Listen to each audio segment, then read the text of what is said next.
서울의 구석구석을 걸으며 바쁜 나날을 보내고 있는 이계한 전 의원을 만나 국회의원 시절의 추억 등 다양한 이야기를 나눠봅니다. 이어지는 순서는 만나봅시다 시간입니다. 요즘 구석구석 서울 걷기에 바쁜 분이 있다고 합니다. 어떤 사연일까요? 지금부터 함께 만나보시죠. 서울을 걷는 이 사람. 한 곳도 빠짐없이 기억에 남기려고 그 모습을 프레임에 담는다. 공원, 낙후된 공공시설. 서울이라면 그곳이 어디든 그의 발길이 안 닿는 곳이 없다. 안녕하세요. 혹시 네. 이계한 전 의원님 아니신가요? 네, 이계한입니다. 반갑습니다. 네. 이계한입니다.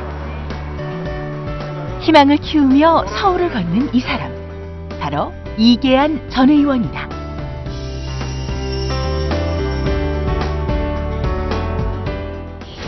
아까 회계역에서 출발해서 지금 이렇게 계속 걷고 계신데 어디 가시는 길이신가요? 지금 서울 시내를 여러 가지 주제를 정해서 네. 꽤 오래 걸었는데 네. 오늘은 여기 회기역에서 출발해가지고 네. 개운사 근린공원까지 가는 코스를 갈 생각이고요. 네네. 여기 가다 보면은 이 재래시장도 있고 네. 그다음에 그 근린공원을 만드는 것도 있고 네. 학교 주변에 이런 학생들을 사는 문화도 좀 볼 수 있고요. 네네. 지난 1년 잠시 한국을 떠나 있는 동안 그는 제2의 고향인 서울이 더 그립고 자랑스러웠다고 한다. 서울 그냥 무심코 살아서 40년을 살았는데 서울을 나름대로 잘 안다고 생각을 했습니다. 네. 근데 걸어보니까 네. 서울은 너무나도 많이 변해 가고 있고 네. 또 변할 부분도 있고 네. 변하는 방향에 대해서도 달리 생각해 볼 여지도 있기 때문에 네. 서울이 어딘가, 서울을 우리가 어떻게 해나갈 것인가에 대해서 네. 나름대로 고민하고 어떻게 변화시킬 거에 대한 그런 생각을 해보기 위해서 걷습니다. 좀 더 가까이 서울을 알기 위해 7월부터 탐방을 시작했다. 높은 빌딩, 쭉쭉 뻗은 도로보다 소외된 골목길에 누군가의 손길이 필요하다고 느꼈다. 어느 것 하나 놓칠 수 없다는 이 전 의원. 이때만큼은 영락없이 꼼꼼하고 엄격한 탐험가의 모습이다. 여기 보세요. 여기 학교 앞 천천히 가라고 되어 있는데 네. 자전거 길은 고사하고 학생들이 안전하게 걸을 수 있는 보도가 없잖아요. 네. 보도라고 해서 이렇게 있는 애들 다 이렇게 그 차를 세워놨지 않습니까? 이게 여기에 이제 그의 필수품이 돼버린 카메라.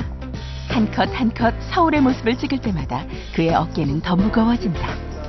능숙한 촬영 솜씨, 이제 전문가가 다 됐을 정도다.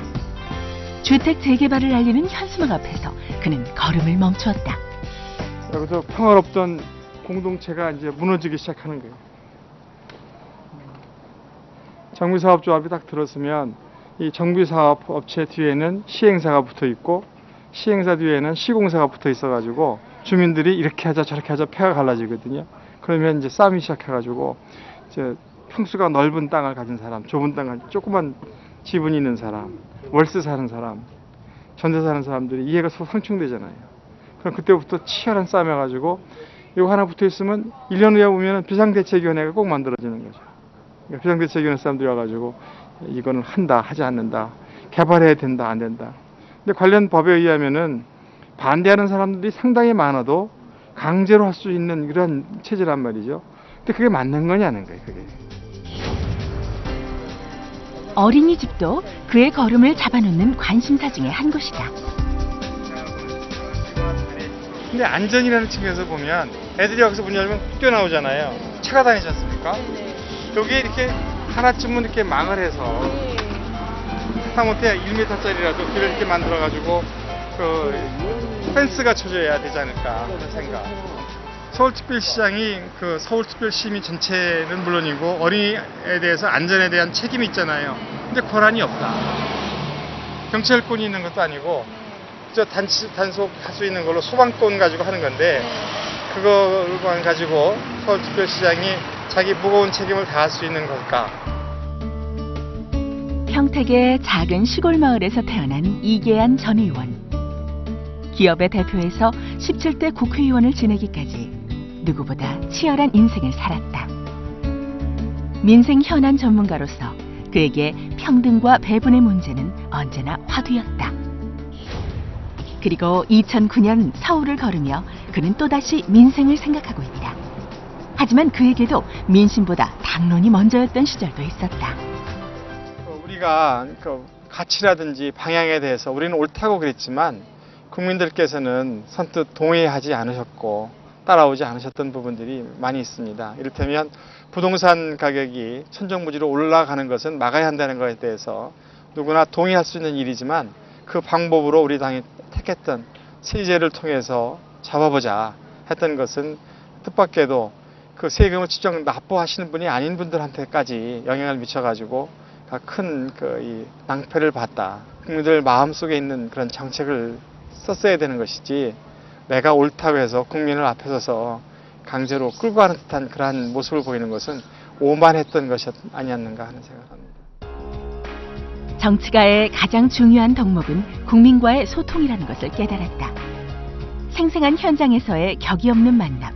그곳에서 그는 해법을 찾고 있다. 반갑습니다. 오래간만입니다. 반갑습니다. 그러지 말고. 두 아들의 아버지인 그에게 젊은이들의 문화와 고민은 더 이상 남의 이야기가 아니다. 대학생들과 함께하는 토론의 자리도 그가 정기적으로 참여하는 시간이 되었다. 사회에 나가서 어떻게 해야 될지. 이렇게 학교 학점뿐만 아니라 독서를 열심히 하지 않으면 그게 먹는 거잖아요. 학생한테 먹는 거는 아마 책 읽는 독서일 거예요. 그래서 그렇게 하지 않고 분주히 놀면 곧 죽는다. 정보의 중요성에 관한 얘기하는 거예요. 물은 높은 곳에서 낮은 곳으로 흘러가는데 정보는 학생들 간에도 마찬가지예요. 정보가 조금 있는 사람이 많은 사람한테 갖다 바쳐. 그런 경험을 많이 하셨을 거예요. 뭔가 듣기 위해서 지가 먼저 얘기를 해. 하나뿐이 없는 사람이 10개 있는 사람한테 말하게 돼 있단 말이죠. 그러니까 직장 생활할 때 얘기하는 게 그런 얘기를 하죠. 정부에 관한 이야기 참고 참아라. 그 다음에 독서를 안 하면 회사 일 바쁘다고 대충 신문이나 보고 아침 저녁으로 담배 피우고 술만 마시고 그러면 한 3년 가면 망하지. 그런 얘기 하는데 담배! 젊은 시절 이야기와 사회에서의 경험담, 인생 선배의 충고가 진솔하게 이어진 시간. 학생들에게는 물론 이 전 의원에게도 많은 점을 느끼게 해준 소중한 자리였다. 듣고 싶었던 것도 많이 들었고 그분에 대해 이제 어떻게 보면 그분이 읽어오신 것들을 저희가 배울 게 되게 많아서 가지고 되게 보람찼던 것 같아요. 항상 노력하는 의원 그 한마디면 될 것 같아요. 네. 서울 시내를 아주 열심히 걷는 것, 걸으면서 느꼈던 것을 같이 많은 사람들과 같이 공유하고 그 문제에 대해서 공감하는 사람들과 같이 뜻을 모아가지고 이 문제점을 해결하기 위해서 정책을 마련하고 또 정책을 집행할 수 있는 그런 기회를 찾아서 공직선거 같은 거를 준비하고 그런 것이 지금 현재의 제 삶입니다. 처음 걷기를 시작했을 때 이렇게 오래 지속될지 몰랐다. 눈부신 발전을 이룬 서울. 하지만 도움과 변화의 손길이 필요한 곳이 더 많았다. 서울에 희망을 심는 이기한 전 의원의 발걸음은 앞으로도 멈추지 않을 것이다. 네, 저도 서울에서 태어나서 지금까지 서울에서 살고 있는데요. 예. 그러고 보니 저도 서울에 대한 관심이 별로 없었습니다. 우리 동네부터 꼼꼼히 살펴봐야 할 것 같습니다. 예, 요즘 서울이 참 많이 변하고 있는데요. 이계한 전 의원님의 말씀대로 시민 모두가 행복할 수 있는 서울이 되길 바라겠습니다. 네.